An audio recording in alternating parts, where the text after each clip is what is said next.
Buenos días para todos. Muchas gracias por su conexión. ¿Me escuchan bien?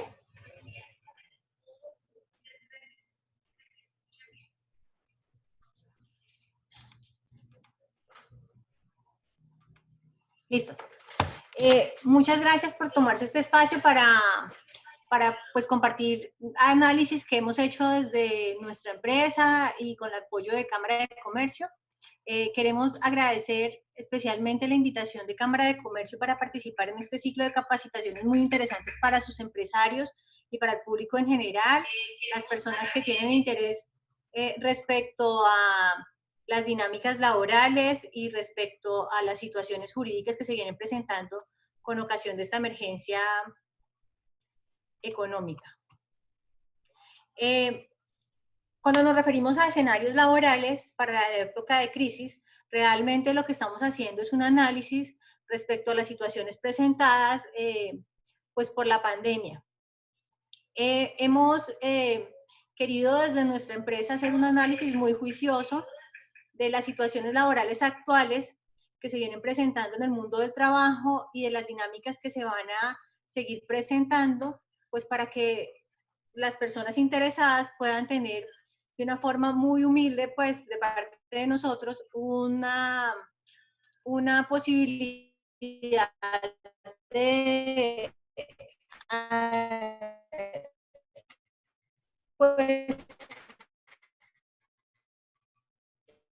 acerca de los temas que fuera de la firma Soluciones Inteligentes Consultores y pues agradeciendo de nuevo la invitación de Cámara de Comercio a participar en este ciclo de capacitaciones, pues vamos a arrancar en la materia. ¿Puedes bajarle, por favor? Es que no me escucho.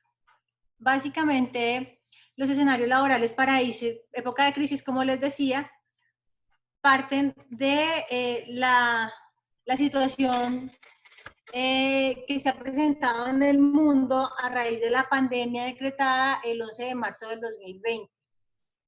Como todos sabemos, en virtud del virus denominado COVID-19, pues ha existido una afectación a nivel mundial, no solamente a nivel económico, social y político, sino también a nivel laboral.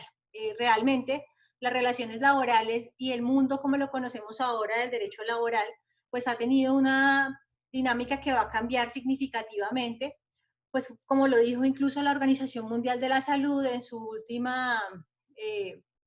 último comunicado del 17 de marzo, más o menos 125.000 millones de empleos se verán afectados para el 2030. Y esta situación pues claramente va a cambiar las relaciones laborales y la dinámica económica y laboral del mundo. En razón a esto y en razón a que las dinámicas laborales y la actividad del trabajo pues realmente responde a la realidad social y económica de los países, pues resulta importante realizar un análisis efectivo de esas repercusiones y resulta más importante aún que las empresas y los trabajadores se adapten a estas nuevas formas de relaciones de trabajo. Es así como antes de iniciar con la materia, es decir, antes de hablarle de los escenarios específicos laborales, voy a pretender hacer un escenario de adecuación normativa para que todos entendamos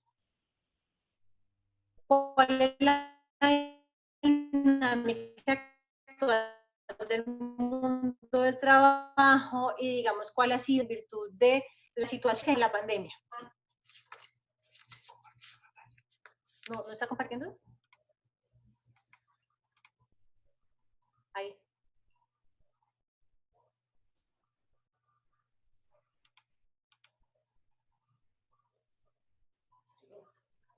Ah, ok.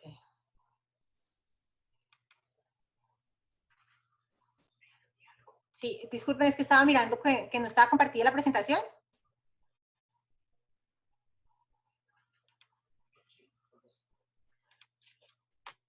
Esta adecuación normativa, pues del mundo del trabajo actualmente como lo conocemos, lo encontramos regulado no solamente en un plano constitucional directo, es decir, en el artículo 25 y demás de nuestra Constitución política, sino que también lo encontramos regulado a nivel internacional. el trabajo es un derecho humano y así ha sido catalogado desde la Declaración del Tratado de Versalles en 1919, cuando se establece que para, digamos que conseguir la paz de las naciones es necesario la regulación del trabajo, porque el trabajo supone que el desarrollo social permita alcanzar estándares de igualdad y de bienestar social general. Es decir, que si las personas tienen acceso a sus medios de subsistencia y tienen acceso a una dinámica de desarrollo social, pues van a poder mitigar las contingencias que generan crisis, pues que posteriormente se traducen en guerras. Eso fue lo que dijo el tratado en términos resumidos. Y a partir de allí, entonces, los estados han empezado a hacer una regulación del derecho al trabajo y pues Colombia también la hace a nivel constitucional, entre otras muchas reglamentaciones, en su artículo 25, establece que el derecho al trabajo es un derecho y una obligación social y específicamente, pues para, digamos que la explicación que estoy dando, pues goza de una especial protección del Estado. Importante, claro, importante porque nos está diciendo que el trabajo es un derecho fundamental, es decir, que el Estado tiene la obligación de protegerlo, ¿sí? El artículo 333 constitucional también nos indica que la empresa es base del desarrollo, ¿sí? Y que como base del desarrollo, pues tiene una función social. Esa función social en términos prácticos se traduce en una obligación de solidaridad, digamos que no solamente frente a los empleados, sino frente a la dinámica contractual que se genera. Existe mucho amparo para la empresa porque claramente nuestro modelo económico y político permite este amparo, pero dentro de los límites del Estado social de derecho, es decir, dentro de las funciones sociales que tiene la empresa. Bueno, a nivel constitucional, entonces entendemos que tiene una protección relevante el trabajo y que la empresa es un agente dinamizador de ese trabajo y también la tiene, ¿sí?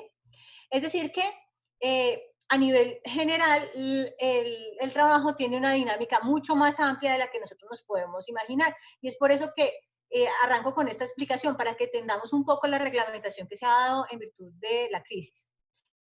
El artículo 9 de nuestro Código Sustantivo del Trabajo, ya aterrizando un poco puntualmente la reglamentación particular que existe, nos establece que, abro comillas, el trabajo goza de la protección del Estado en la forma prevista en la Constitución Nacional y las leyes, e indica puntualmente que los funcionarios públicos están obligados a prestar a los trabajadores una debida y oportuna protección de la garantía del trabajo en los términos en que establezca la Constitución y la ley. En virtud de ese artículo 9 del Código Sustantivo del Trabajo y de la protección constitucional que ya vimos, el Ministerio de Trabajo establece una serie de pronunciamientos. Esos pronunciamientos buscan pues dar cumplimiento a ese artículo 9 del Código Sustantivo del Trabajo y pues a los postulados constitucionales. ¿Y cómo se pronuncia el Ministerio de Trabajo? Pues mediante, por ejemplo, circulares. Primera pregunta que vendría allí. ¿Cuál es el efecto normativo y vinculante de las circulares del Ministerio de Trabajo? Al respecto, me voy a remitir a dos postulados normativos. El decreto 4108 del 2011, que establece los objetivos del Ministerio de Trabajo y indica que se realizan a través de un sistema efectivo de vigilancia, información y registro, inspección y control. Es decir, que el Ministerio de Trabajo es un ente de inspección, vigilancia y control. ¿Esto qué quiere decir? Que el Ministerio del Trabajo realmente no tiene las facultades legales para interpretar, para declarar derechos. Lo que tiene es la función de hacer vigilancia, inspección y control respecto a las normas establecidas en nuestro Estado. ¿Listo? Partamos de ahí. Y la ley 1610 del 2013 en su artículo 3, numeral 2, que establece unas funciones especiales. Y digamos que para lo que nos ocupa, traigo a colación la función de policía del trabajo, porque dentro de esa función el Ministerio del Trabajo sí tiene una facultad coercitiva de requerir y sancionar a los responsables de la inobservancia o violación de las normas del trabajo. Es decir, que él puede imponer multas y sanciones siempre y cuando se establezca que usted no cumplió con la reglamentación existente en el derecho al trabajo. Es importante esto para que entendamos las explicaciones futuras frente a los escenarios laborales. Entonces, retomo. el Ministerio de Trabajo o el Gobierno Nacional, en cumplimiento de los postulados de nuestro Código Sustantivo del Trabajo y la Constitución, a través de su Ministerio de Trabajo, emite unos pronunciamientos en virtud de la pandemia declarada en marzo, ¿sí? Y pues para efectos de nuestro interés, hicimos un resumen de las circulares emitidas por el Ministerio del Trabajo, de las cuales me voy a pronunciar puntualmente, específicamente de dos, y ahora me voy a pronunciar puntualmente respecto a todas. La primera es la circular 017 del 2020. En esta circular lo que hizo el Ministerio, como es de febrero, lo que hizo el Ministerio de Trabajo simplemente fue dar unos lineamientos frente a seguridad y salud de los trabajadores.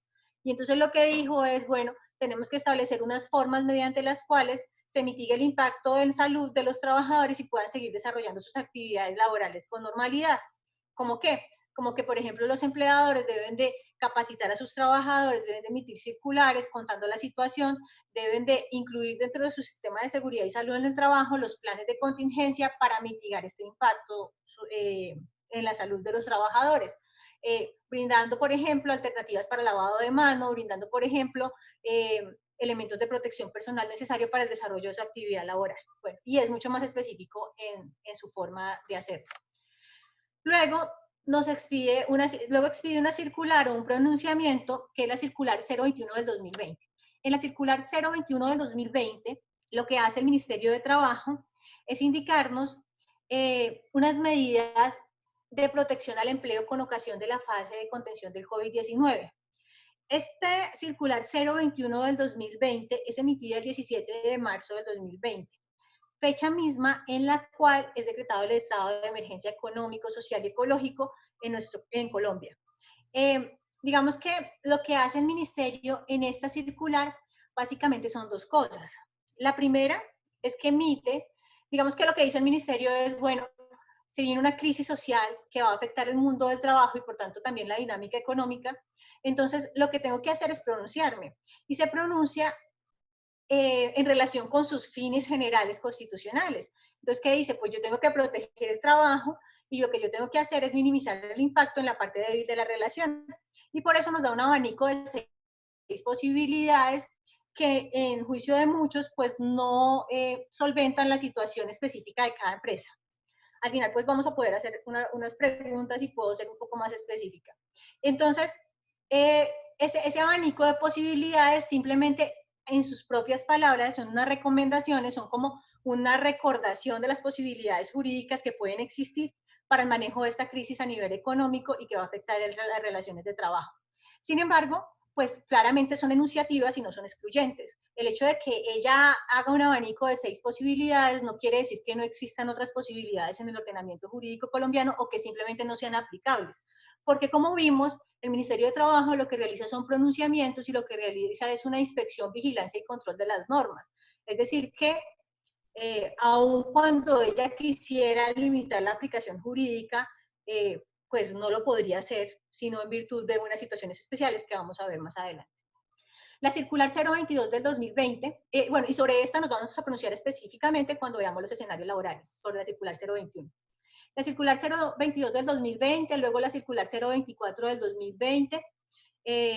Bueno, en la circular 022 de 2020, el Ministerio del Trabajo habla de una fiscalización rigurosa para establecer, en ella establece varias cosas. Esta circular ha tenido mucha popularidad, esta circular 022 del 2020, porque muchas personas interpretan que lo que dijo el ministerio es que no se pueden hacer suspensiones de contratos laborales. Lo que dice el ministerio en la circular 022 del 2020 son básicamente 3 cosas. Lo que dice primero es, no puedo hacer como yo tengo interrumpidos mis términos, porque suspendí mis términos para trabajar, no he autorizado suspensiones de contratos laborales y tampoco he autorizado despidos colectivos. Además de esto, pues voy a hacer una inspección rigurosa a las empresas que apliquen los mecanismos del artículo 51 del Código Sustantivo del Trabajo. Y además de esto, quiero decir que para el caso fortuito y fuerza mayor, aplicable en virtud del artículo 51, numeral primero, como causal de suspensión, pues quien decreta y califica ese caso fortuito y fuerza mayor es un juez de la República. Pues esa situación no es nueva porque así lo establece la Corte Suprema de Justicia e incluso el mismo Código Sustantivo del Trabajo. Entonces, lo que hace es recordar que pues ella va a inspeccionar digamos que es un poco fuerte, queriendo yo creo que evitar conductas en esta crisis. Y además de eso, lo que dice es, pues, lo que dice la ley. Yo no he podido autorizar suspensiones y, pues, quien va a calificar la fuerza mayor y el caso fortuito es un juez de la República, ¿sí? Fíjense que ella lo que está diciendo es no autorizado suspensiones. Y entonces cuando uno dice no autorizado suspensiones, nos iríamos a las que requieren autorización del Ministerio de Trabajo, que no estaría la causal primera del artículo 51 del Código Sustantivo del Trabajo, porque no requiere autorización del Ministerio de Trabajo. Listo. Luego está la circular 024 del 2020. En la circular 024 del 2020, así como en la 025 y 026, básicamente lo que hace el ministerio es unas medidas de contingencia. Entonces habla, por ejemplo, de la protección al cesante, por ejemplo, la protección del programa Colombia Mayor y la protección frente a los elementos de protección personal para el personal de servicios de domicilios del COVID-19. En la circular 027 del 2020, de nuevo el Ministerio de Trabajo es un poco más específico y un poco agresivo, entre comillas, y entonces indica que existe una prohibición legal para que los trabajadores sean coaccionados por el empleador a suscribir licencias no remuneradas. Pues es una situación que además la ley ya lo establece. Claramente no se puede coaccionar a nadie a suscribir un acuerdo voluntario porque tiene implicaciones de ineficacia. O sea, si usted obliga a alguien a suscribir un acuerdo, pues no es legal. Entonces eso es lo que está diciendo el Ministerio de Trabajo y que pues también va a sancionar a las empresas en ese sentido. Y la última es la circular 029 del 2020, y en esta circular 029 del 2020 el Ministerio de Trabajo lo que dice es un pronunciamiento respecto a dos temas que pueden resultar de interés. Respecto al tema de las cesantías, es decir, permite el retiro de cesantías parciales, ya lo vamos a ver en qué lineamientos, y además de eso, permite el tema de el tema de vacaciones, habla específicamente del tema de vacaciones y nos habla de los elementos de protección personal. Esto es muy interesante para algunas empresas porque lo que dice es que los elementos de protección personal de los trabajadores que están expuestos directamente al contagio pueden ser proporcionados por las administradoras de riesgos laborales. Es más, deben ser proporcionados por las administradoras de riesgos laborales. Fíjense que aquí lo que está haciendo el Ministerio de Trabajo, ustedes podrían pensar que de alguna forma es pues legislar, porque está claramente el Código Sustantivo del Trabajo impone esas cargas al empleador, porque lo que dice es que el empleador deberá brindar los elementos de protección personal a sus trabajadores. Sin embargo, esto encuentra sustento normativo en el decreto 488 del 2020, porque el decreto 488 del 2020 se refiere exactamente a estos temas y es dictado bajo el estado de emergencia económica y social. Entonces, no es a través de una circular que se reglamenta eso, sino a través de un decreto ley. Es por eso que tiene la fuerza vinculante para hacerlo. Entonces, y dice que las personas o las empresas que tengan trabajadores que estén directamente involucrados con el contagio, como por ejemplo trabajadores que venden alimentos, o como por ejemplo domiciliarios, o como por ejemplo trabajadores del sector de la salud, las administradoras de riesgo en su bolsa económica de retribución, que más o menos es un 7%, un 2% va a ser destinada a la compra o la ayuda de la compra de esos elementos de protección personal para los empleadores en virtud de que son muy costosos. Pues esto es un alivio económico para algunos empleadores. Listo. Siguiendo con nuestro desarrollo normativo, el decreto 417 del 2020 establece la declaración de estado de emergencia económica y social y ecológica en todo el territorio nacional. ¿Esto qué implicaciones tiene o cómo es el tema?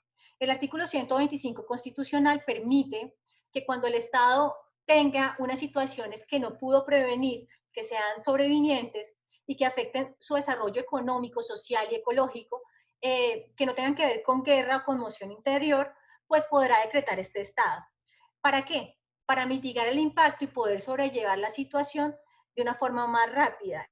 Esto le permite al Estado dictar decretos con fuerza de ley, firmado por todos los ministros, y a través de ellos, pues, por ejemplo, solventa económicamente el Estado. Entonces dice, por ejemplo, lo del retiro de las cesantías anticipadas. Entonces puede decir, bueno, pues puedo permitir, digamos, que haya un retiro anticipado de la cesantía y toma medidas de esta índole para solventar la situación.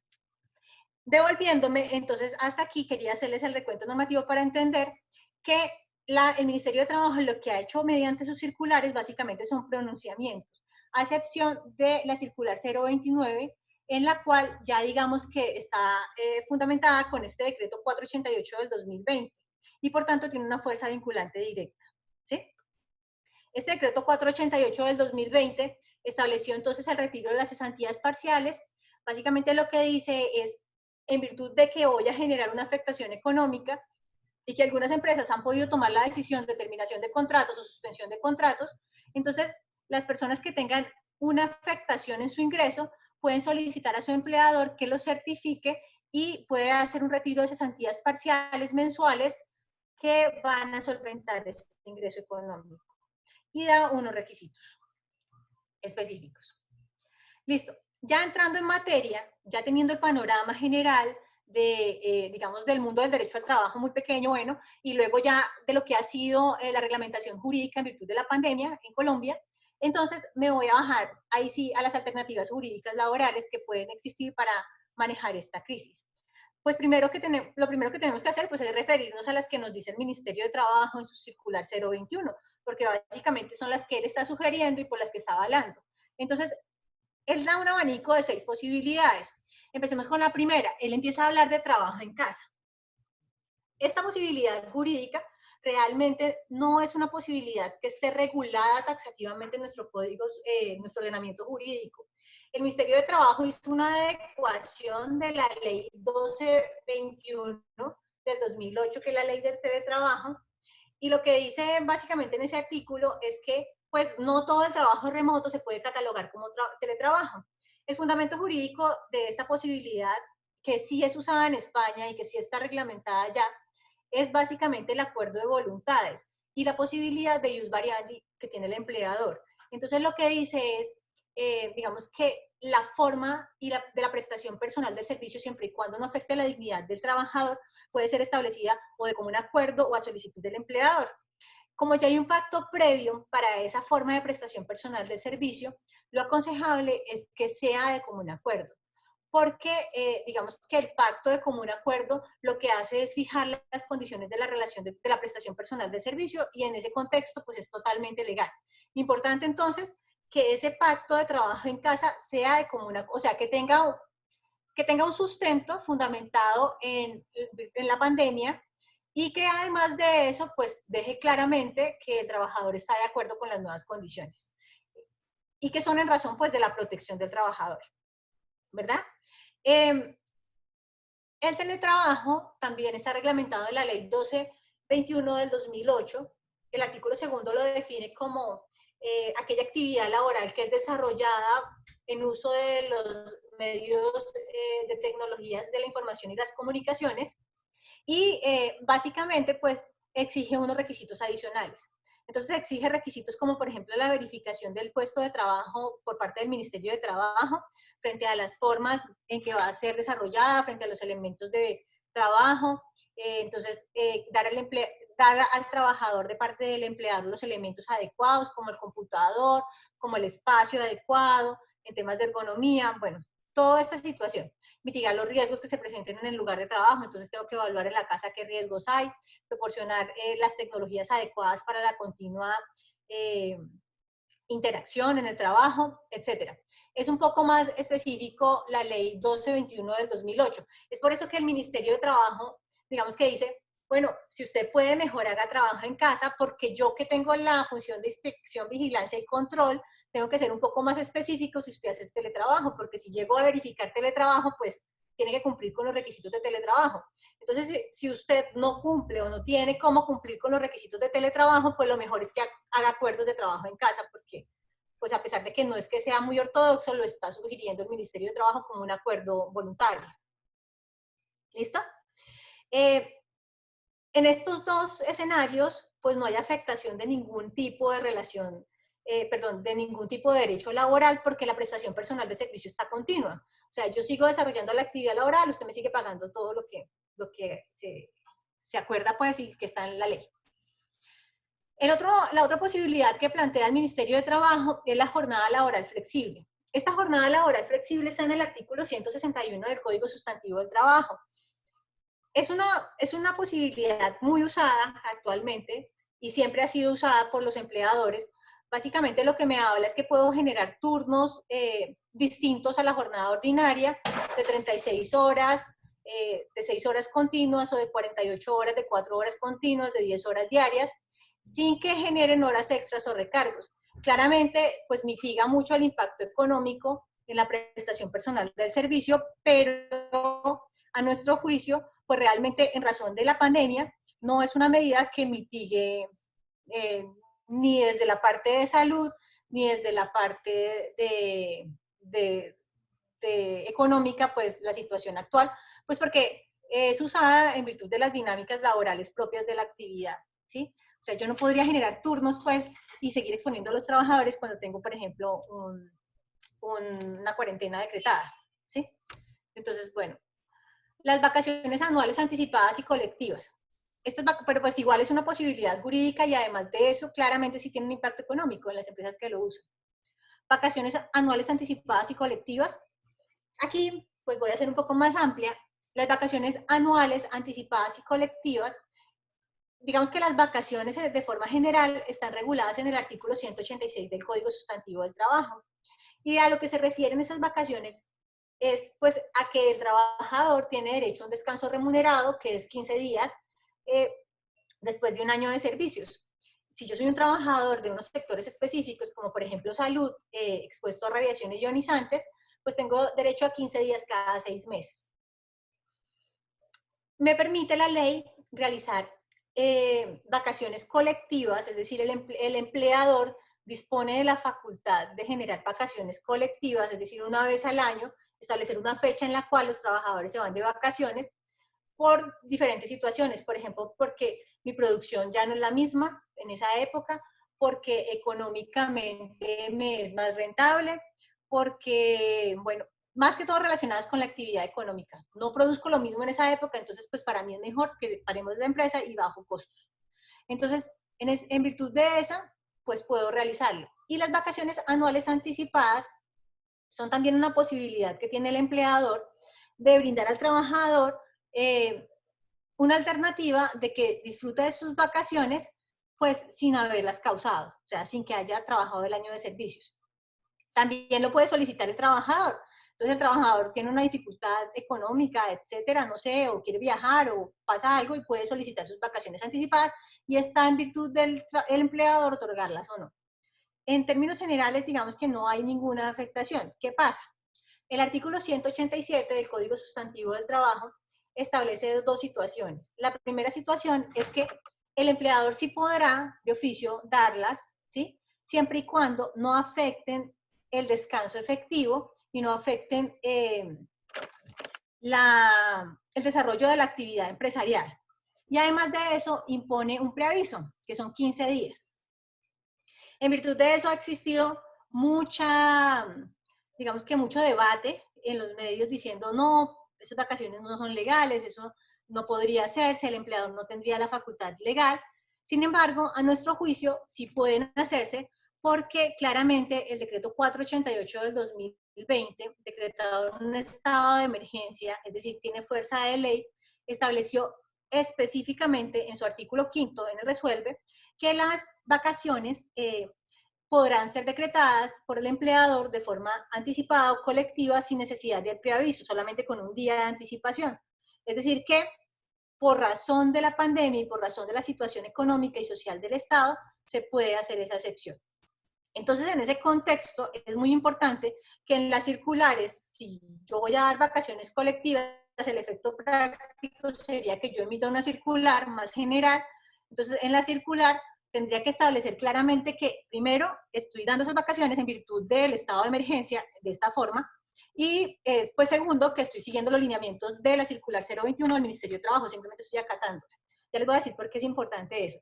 Y en las vacaciones anticipadas, pues también es muy importante que el trabajador sea enterado de que esta situación se está dando por salvaguardar su salud y también en virtud de la emergencia. O sea, tienen que estar sustentados esos actos unilaterales del empleador. Para ser un poco más amplia en esta explicación, quiero decirles qué pasa con el tema de las vacaciones. Bueno, entonces, a criterio de nosotros es totalmente legal. Usted puede dar vacaciones anticipadas o colectivo porque ya está avalado además pues, por el Estado. O sea, el decreto 488 lo permite y el artículo 87 pues, lo permite de forma, perdón, el artículo 186 lo permite de forma general. Sin embargo, el efecto práctico de estas vacaciones, pues para los empresarios de pronto no son tan atractivas por una situación. Y básicamente es que la Corte Constitucional y la Corte Suprema de Justicia en diferentes pronunciamientos han indicado que como el empleador lo hace de forma unilateral y el trabajador de alguna forma ve afectado su ingreso base de liquidación de vacaciones, porque se liquida con el último salario que yo tengo. Entonces, por ejemplo, yo entré a trabajar hoy y al mes me sacaron a vacaciones anticipadas. Pues yo hubiera causado mi derecho el año siguiente. Entonces mis vacaciones se hubieran liquidado con mi salario del año siguiente, que seguramente pues sería mejor.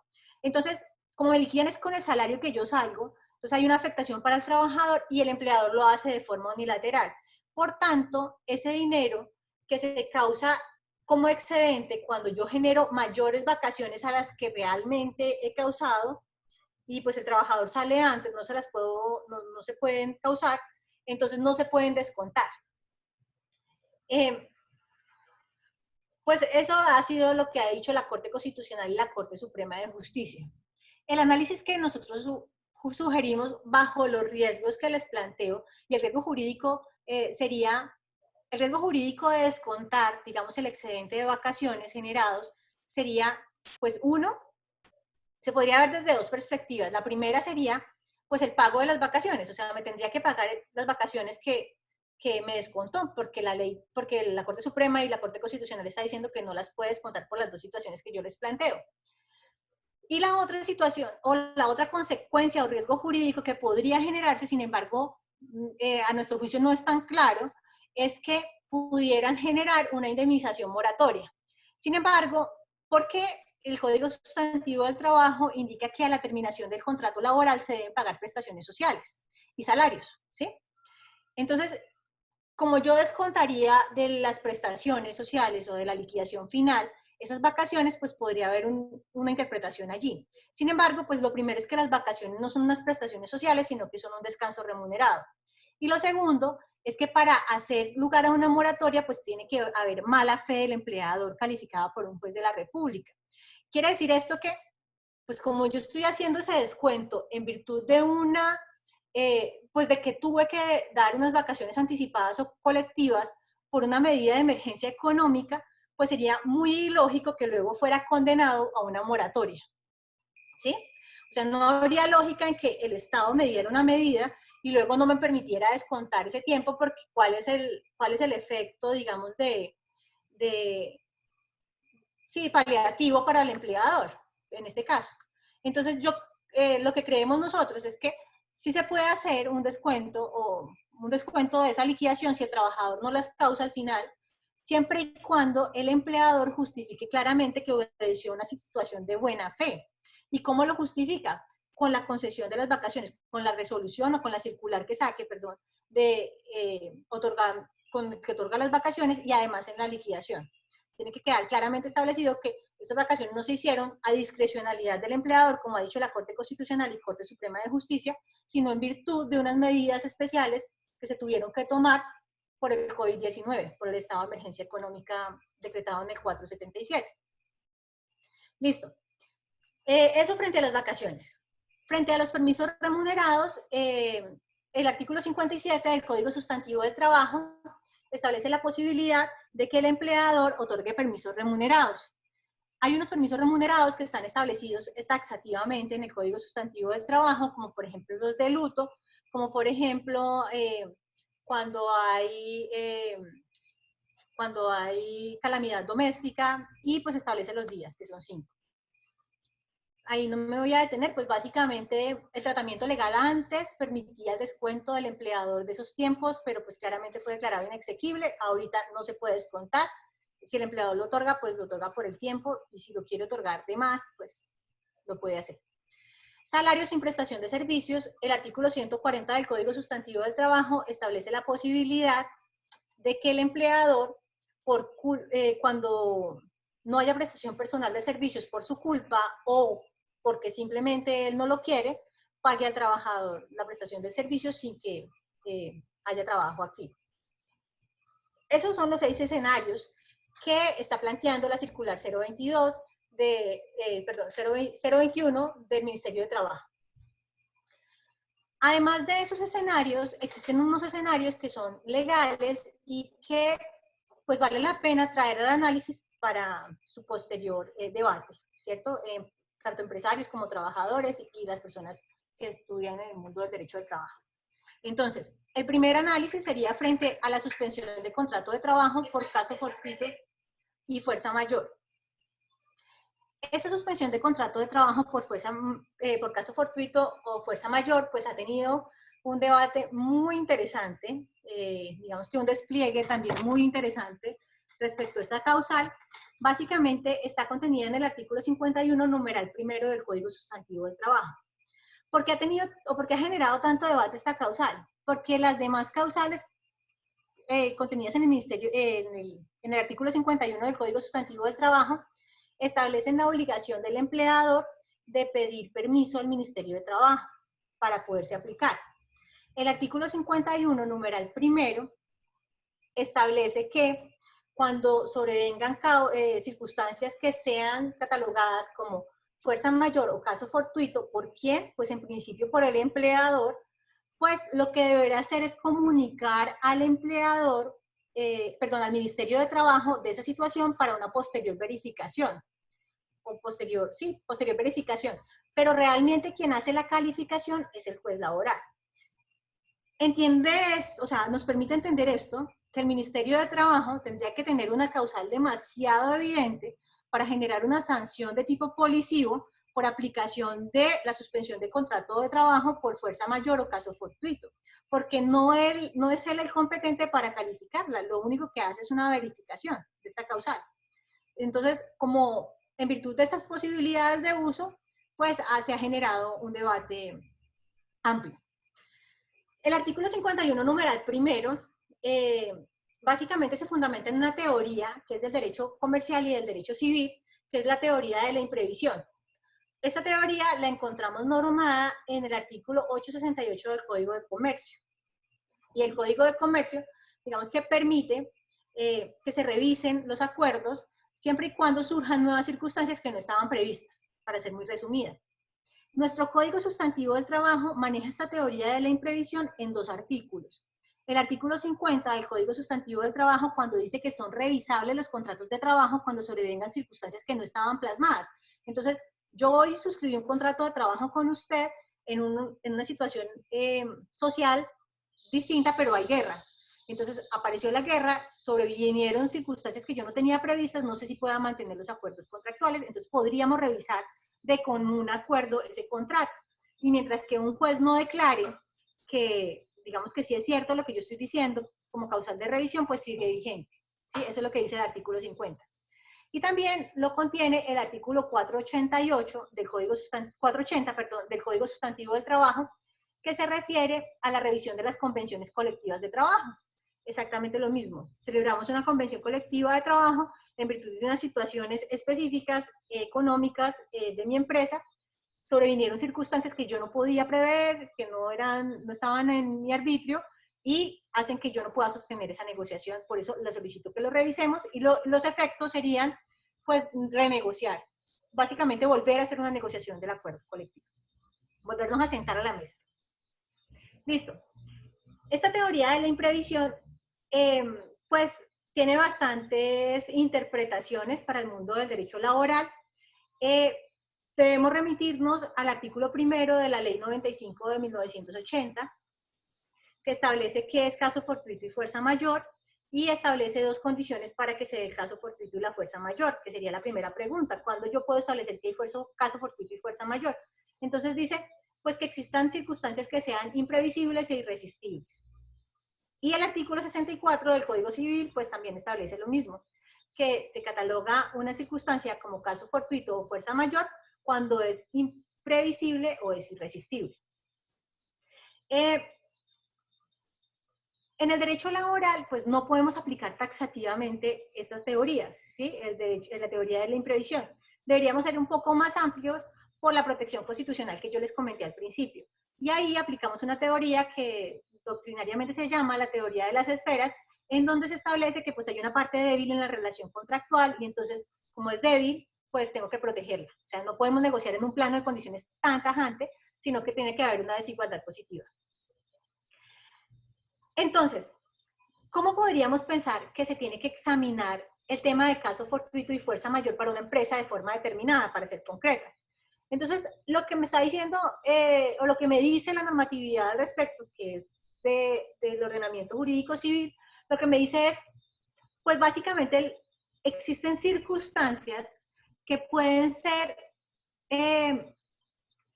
analizadas de forma general como previsibles, pero que al aplicarlas a un caso específico, pues pueden ser imprevisibles. Entonces me explico. Por ejemplo, la pandemia. Yo puedo pensar que la afectación en salud era previsible porque es una situación que se ha desarrollado en el tiempo y que ha tenido una escala de desarrollo en el mundo que pues de alguna forma la Organización Mundial de la Salud venía previendo. Podría pensar eso. Sin embargo, la afectación a mi producción, pues de pronto no es previsible, porque yo no tenía claro cuáles iban a ser las medidas que iba a tomar, por ejemplo, el gobierno nacional respecto a cómo mitigar ese impacto. Yo no tenía claro, por ejemplo, que iban a declarar una cuarentena. Y mi empresa es muy pequeña, por ejemplo. Y entonces, como yo me dedico, o sea, mi actividad se refiere a unas circunstancias que no pueden minimizar, no pueden resistir esa contingencia, pues básicamente entonces se torna imprevisible y la causa, perdón, el efecto de esa imprevisibilidad es que sea irresistible para mí. En términos más prácticos, lo que tengo que analizar básicamente es el caso puntual de mi empresa. Tengo que analizar cuál es la forma en que trabajo, cuál es el objeto de dinámica de mi empresa y cuáles son las relaciones laborales que desarrollo en mi empresa, ¿sí? Y si yo pudiera usar otras medidas alternativas, pues no sería irresistible, porque es solamente imprevisible e irresistible cuando no me queda otra opción sino aplicar la suspensión de los contratos laborales por estas circunstancias, ¿sí?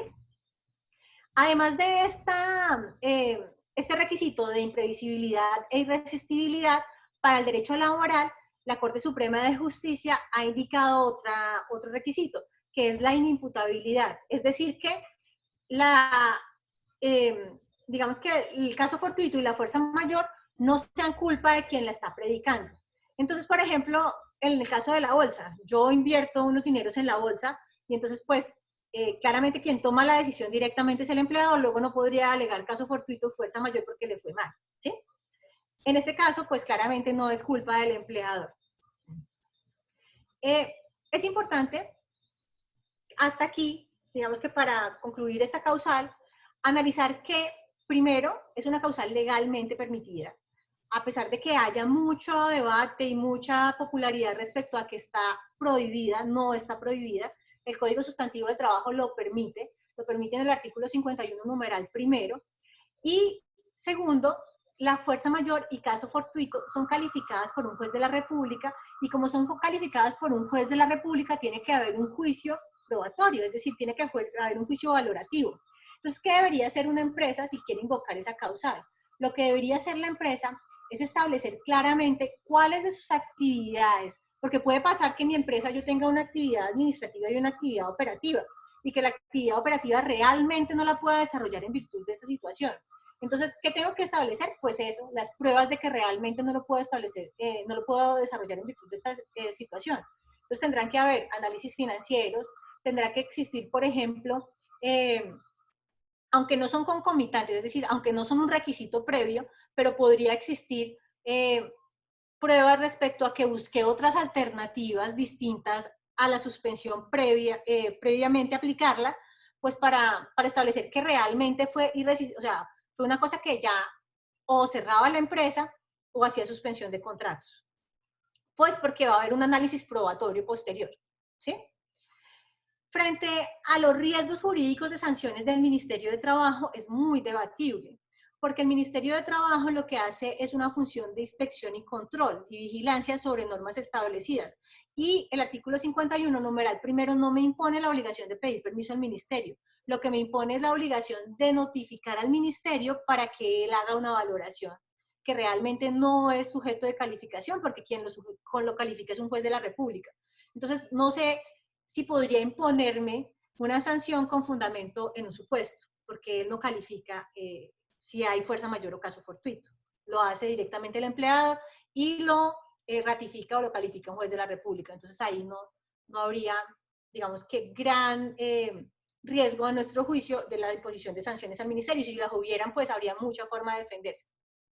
Lo importante es que sea realmente adecuada a la actividad económica. Es decir, que el COVID-19, para ser más práctica aún, no es en sí un caso fortuito de una fuerza mayor, solito no lo es.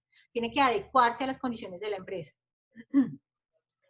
Bueno, y digamos que siguiendo con el análisis, podríamos pensar, o digamos que la defensa de muchos estudiosos del derecho laboral, es que transgrede los postulados fundamentales del derecho al trabajo, como el artículo 25, y los postulados internacionales, la protección al empleo. Básicamente, lo que busca la causal del artículo 51, numeral primero, en nuestro juicio, es mantener la relación de trabajo, porque se supone que yo ya realmente no puedo resistir, o sea, realmente el hecho es me afecta tanto que pues podría liquidar la empresa. Entonces lo que busca es mantener una relación de trabajo posterior y que sea más larga, ¿sí? O sea que realmente sí busca una protección del trabajo. Y esto lo ratifica el convenio 158 y 168 de la Organización Internacional del Trabajo, que frente a las medidas de protección del trabajo, pues permite la suspensión de contratos de trabajo siempre y cuando el Estado tenga un plan de contingencia, como por ejemplo la protección al empleo, y siempre al empleador de planes alternativos. ¿Cuáles planes alternativos, por ejemplo, pudiera dar el empleador en medidas de suspensión de contrato de trabajo? Por ejemplo, una medida que pues escuchamos y que nos pareció muy atractiva podría ser, por ejemplo, la anticipación de las cesantías. Porque las cesantías se causan diariamente. Es decir, como es una anticipación de las utilidades, pues se van causando. Entonces yo podría hacer una anticipación de cesantías perfectamente.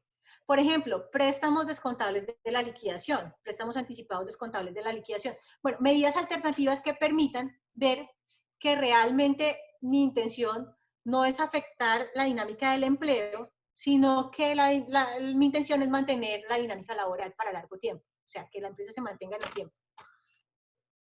Este es el análisis frente a suspensión de contrato de trabajo. De pronto se han generado varias preguntas, pero entonces al final vamos a responderlas. Otro escenario importante que podríamos ver y que también está normatizado y que no hace parte de las propuestas del Ministerio de Trabajo son los acuerdos de reducción de salarios. Estos acuerdos de reducción de salarios están establecidos en el artículo 132 del Código Sustantivo del Trabajo, cuando permite, digamos que de forma general, que se establezca el salario.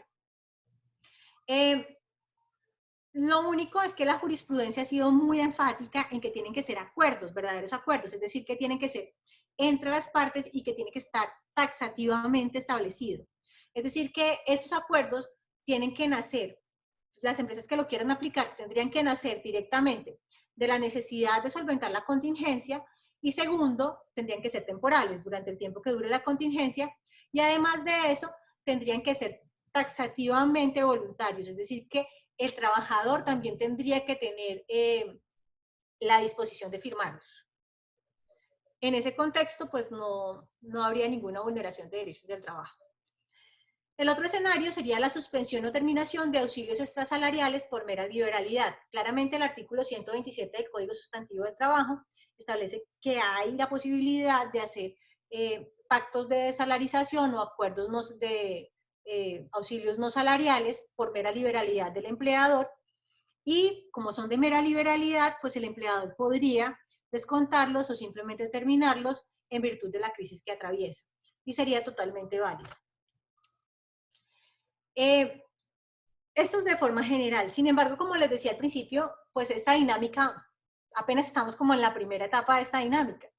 Luego seguramente van a haber otros escenarios que también valdría la pena que tanto trabajadores como empleadores analizaran a la luz del derecho, porque son posibilidades jurídicas efectivas.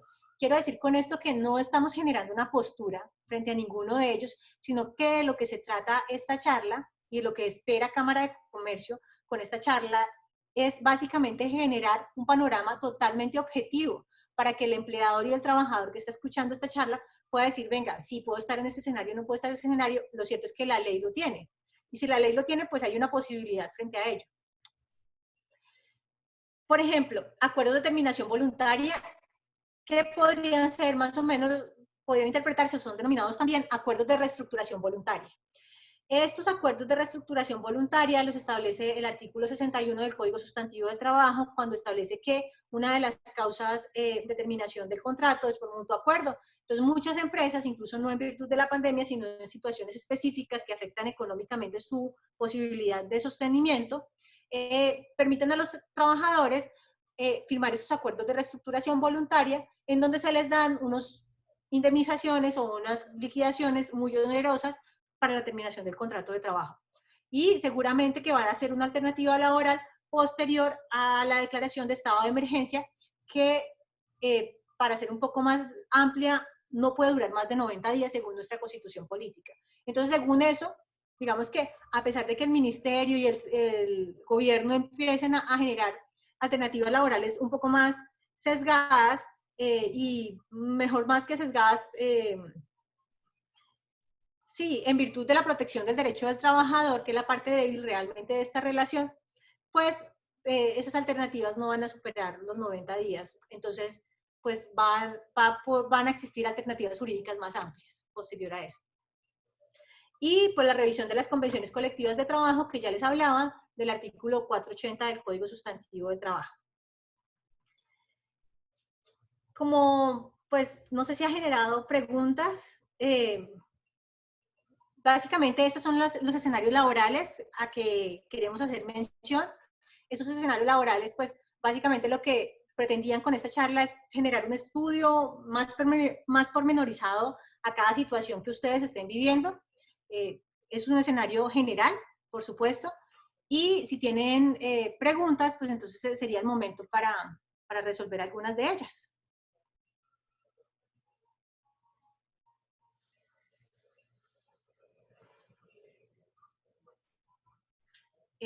No sé si activan mi micrófono.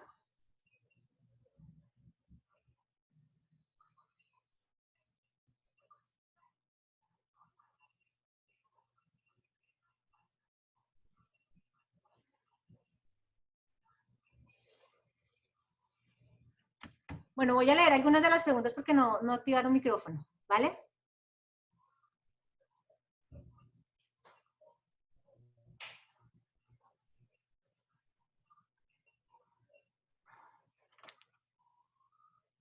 Sí. Ya estamos activando el micrófono para que podamos hacer algunas preguntas. Sí, hay preguntas, ¿no?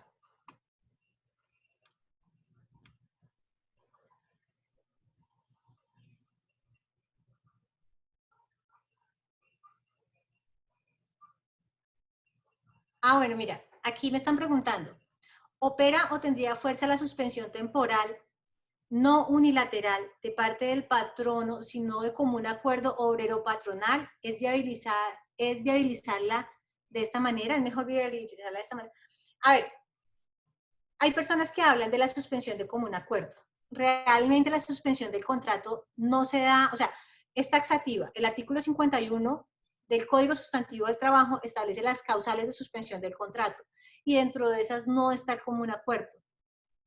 Es decir, que yo no podría pensar en que exista un acuerdo de suspensión de contrato.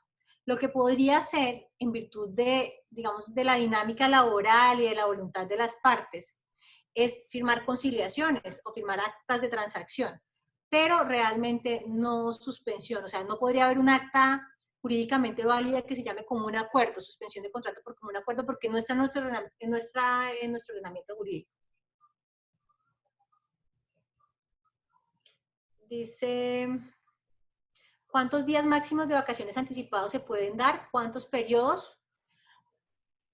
Pues partiríamos de un periodo, pero si yo tengo la posibilidad, o sea, ahí el riesgo, yo creo que puedo dar incluso más de un periodo, porque no lo limita el Código Sustantivo del Trabajo. Pero lo que sí podría pasar es que yo corra un riesgo jurídico, y el riesgo jurídico es el descuento de esas vacaciones, ¿sí? Porque ya estaría dando 30 días, por ejemplo, de vacaciones anticipadas. Y si la Corte Constitucional y la Corte Suprema de Justicia me dicen que no la puedo descontar, pese al análisis que yo les hice, hay un riesgo. Entonces, pues no sé, ahí hay que sopesar es el tema económico.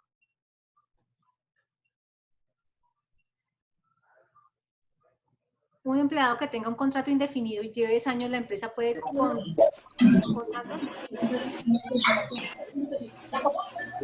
Sí, no.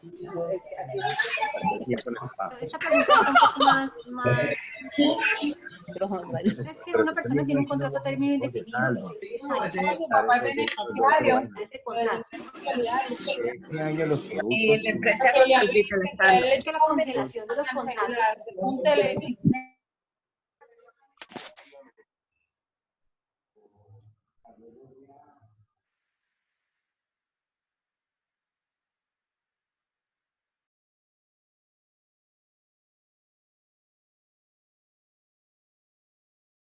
De trabajo ya sacó una circular que es la 027 diciendo, y la 022 diciendo que iba a ser una verificación exhaustiva. Quiere decir que pues es muy difícil que dé permiso. Si era muy difícil que diera permisos antes, ahorita. Entonces, por eso creo que la causal aplicable en este caso sería fuerza mayor y caso fortuito. Si se quisiera invocar alguna de estas. Yo no escucho ningún micrófono.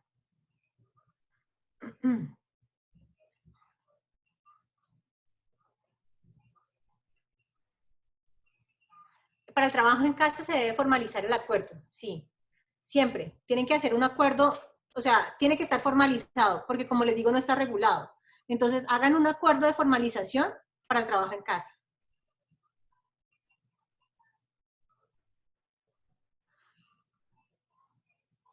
Las repercusiones que tienen las vacaciones anticipadas básicamente es las que expliqué, que no puedo luego, digamos que descontar las vacaciones que di de más si no se causaron suficientemente. Ejemplo, yo trabajé un mes y me dieron vacaciones por 15 días, solamente tenía derecho a unos días, como 2 días, pues me pagaron de más todos los otros. Y luego salí, no las alcancé a causar, pues según la Corte Constitucional y la Corte Suprema no podrían descontarse.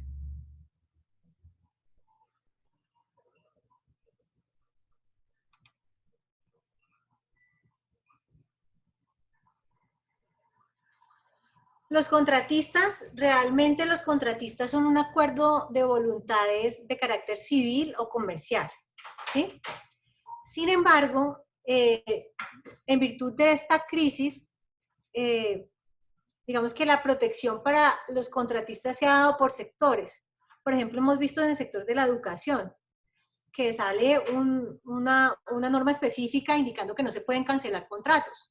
Entonces, pues, digamos que esa protección tendrá que esperarse dependiendo de los sectores. Yo quiero hacer como unas conclusiones de forma general. Estas alternativas jurídicas, la mayoría supone riesgos. Lo que debe hacer un empresario es examinar, pues, costo-beneficio de esos riesgos, ¿sí?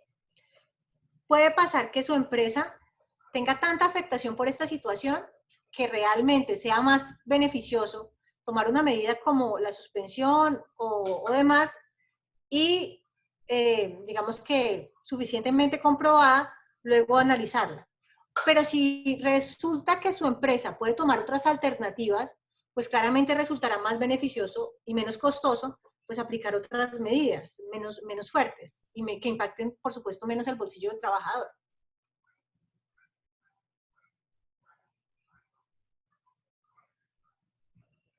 Al tener un contrato de medio tiempo y sigo cancelando normalmente, no he disminuido el salario, ¿debo autorizar retiro de cesantías?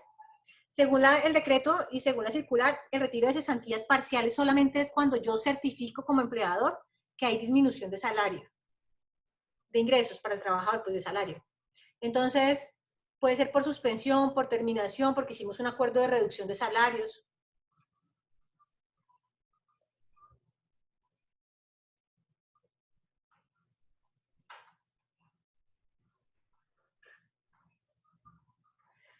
Los contratos de prestación de servicios pues realmente no son contratos laborales.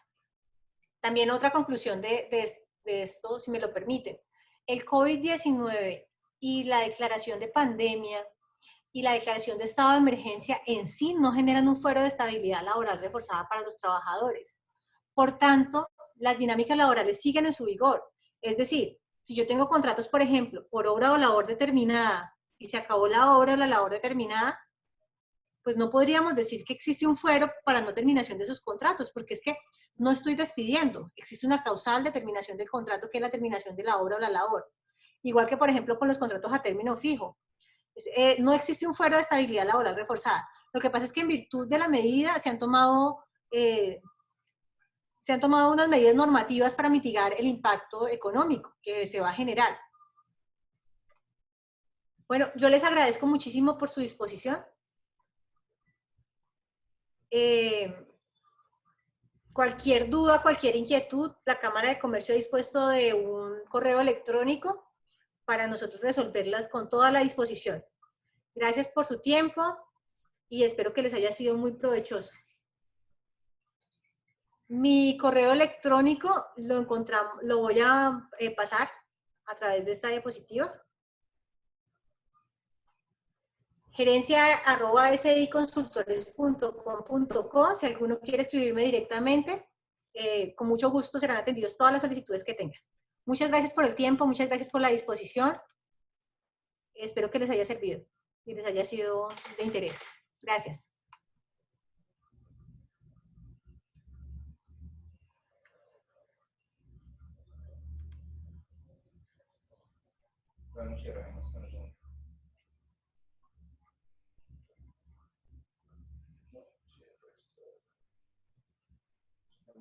No sé todavía. Ah, ya.